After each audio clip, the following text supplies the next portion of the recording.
પંચાયત સદસ્ય જુગાર રમતા ઝડપાયા છે। ચરાડવા ગ્રામ પંચાયત સદસ્ય પોતાની વાડીએ જુગારધામ ચલાવતા હતા। બહારથી માણસો બોલાવી સદસ્ય જુગારધામ ચલાવતા હોવાનું સામે આવ્યું છે।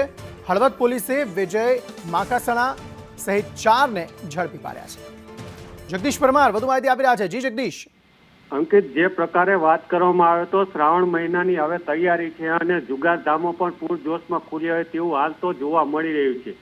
મોરબી જિલ્લાના હળવદ તાલુકાના ચરાડવા ગામે ગત મોડી રાત્રે હળવદ પોલીસે દરોડો પાડ્યો હતો, જેમાં ચરાડવા ગ્રામ પંચાયતના સદસ્ય અને પૂર્વ ભાજપના નેતા છે તેઓ પોતાની વાડીએ બોલાવી અને જુગારધામ ચલાવતા હતા અને આ જુગારધામમાં જ પોલીસે દરોડો પાડતા રંગમાં ભંગ પડ્યો હતો અને હાલ તો 4 શખ્સોને 67,000 રોકડ સાથે ઝડપી પાડ્યા છે। પરંતુ જે પ્રકારે ભાજપના નેતા હોય અને ગ્રામ પંચાયતના સદસ્ય જ જુગારધામ ચલાવતા હોય તો લોકોમાં કેવો સંદેશો જાય તે પણ ચિંતાનો વિષય છે। અંકિત, આભાર સમગ્ર માહિતી આપવા માટે।